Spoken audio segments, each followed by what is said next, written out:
Some things I've been thinking about recently, considering what it means to be in love with the things that we're actually doing in life, is it's going to be hard. And frankly, love is not something that's going to last.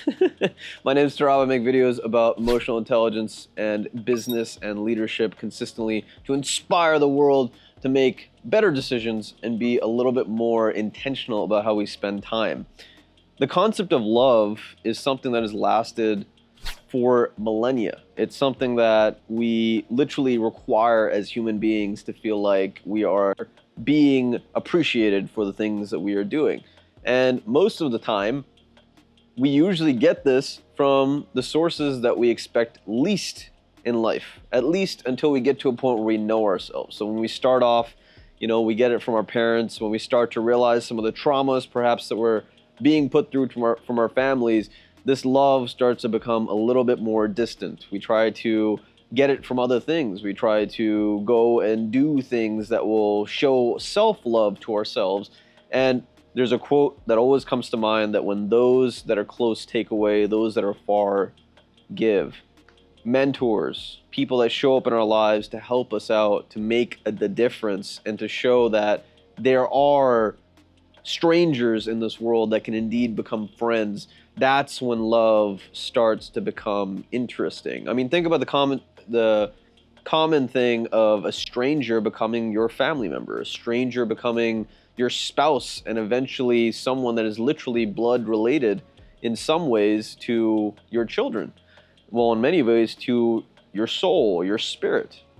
Now, love in general is something that I hope, if you're watching this video, you've experienced multiple times in your life, because at the end of the day, if you have had the chance to experience it multiple times in your life, you know that those moments were some of the greatest moments that we've ever had, but there are also moments that come afterwards where there are some of our deepest, darkest moments. There are moments that we wonder why we're alive to begin with, whether or not there's more to this life, whether or not we can be strong enough to persist, how this pain will manifest into the things that we do. These days, I try to spend a lot of time loving other people, serving other people, and trying my very, very best to love myself. Part of that is making these videos to show myself that I am indeed a regimented, disciplined individual, and that hopefully some of my messages can spread some light to those that are suffering. So in general, how do I think about love? Fine, it's this thing that comes from a different place, depending on how much anguish perhaps we've taken on in our life, or personally a trauma that has occurred through our family. Sure, it is this thing that we have these incredible highs, but we also have these incredible lows. Sure, it is this thing that allows humans to feel like we are doing cool things, that life is actually worth living. But why is it something that at the end of the day, so many people are lacking in life? I think it comes from the wrong philosophy.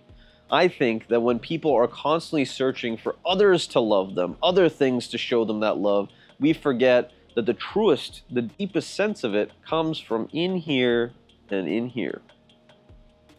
My friend, without having that voice in our head that's actually supportive, is actually pushing us forward in a positive direction, that sometimes kicks us in the butt and says, hey, you fucked up. Without having that tenderness, that when we need to be hugged or held, that we can still be comforted by our soul and our ideas of ourselves, how can we understand love in any capacity? My friend, most of what I have gone through when I've gone through my breakups and when I've gone through heartbreak in general has led me to believe that it is the responsibility of that person who has had the luxury of falling, of genuinely being cared for and being tender for someone else.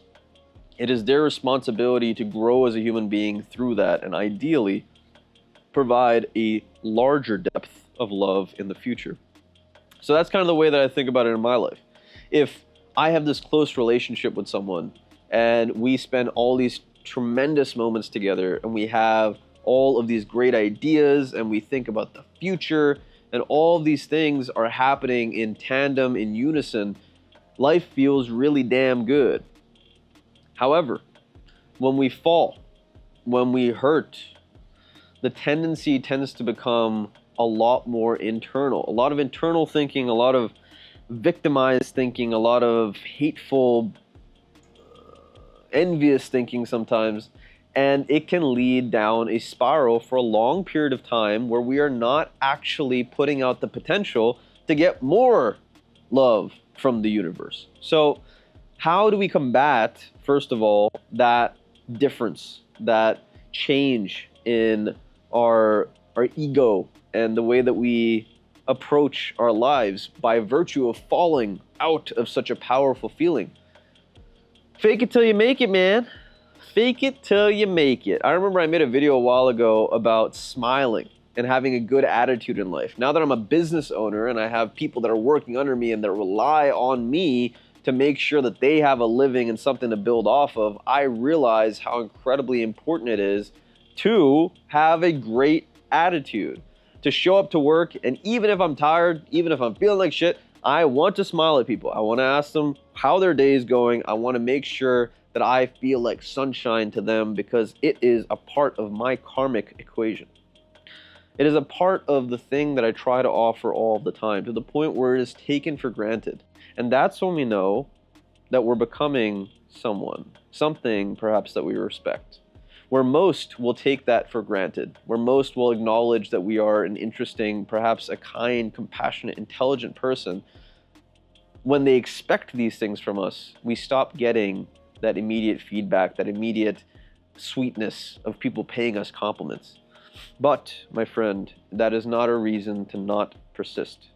The reason is because if we have an abundance mentality, meaning we're not just sitting in this little space saying we need to conserve these resources and we need to conserve our energy, if instead we have an understanding that this entire thing, this entire universe, we have access to it, we have to some degree a right to experience it, then the consistency is a necessity, because we attract who we become. We attract who we are by becoming an attractive person. We attract opportunities. We attract people that can see how deeply embedded we are in the pursuit of being ourselves, of potentially having a service-driven, a loving quality. And that giving constantly, to try to have that good attitude, to have that high intelligence, that high motivation in life, we will attract people that know what it means to love at our capacity. And this brings me to one of my last points, one of the most important points.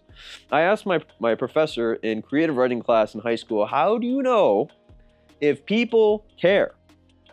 How do you know how deeply someone cares? And what I realized over the years is, first and foremost, he didn't have an answer to that question. It was a little too deep for him, I think. Or maybe he did have an answer, I just didn't understand it at the time. He was a good guy. English professor, taught me a lot. What I realized over the years is that when it comes down to gauging the level in which someone can care, it generally involves an understanding of what they have gone through in life, how deep of a pain they have gone through in life, and how they have dealt with that pain to become who they are now. In other words, if someone's gone through a shit life and becomes a shit person, you know that the depth of care that they have is probably not all that high. However, if someone has gone through a shit life and still has tremendous tenderness, tremendous amounts of philanthropy, service in their soul, it means that their caring, their capacity to care is a lot higher. Those are the people that we're allowed to attract when we become that consistent giving force, that loving force in life. The reason I wanted to make this video is to make sure that I can cover how important it is to make sure we are every single day building up our capacity to love ourselves through the actions that we take, through the people that we meet, and through the philosophies, the environment, the activities that we go through on a daily basis. If we can't go to sleep at night and love ourselves, how can we expect someone else to come through and love us the way that we want to be loved? we don't even know how we want to be loved. And frankly speaking, there are a lot more opportunities when we are friendly. The kindness that most of the powerful people that I ever surround myself with have is honestly contagious.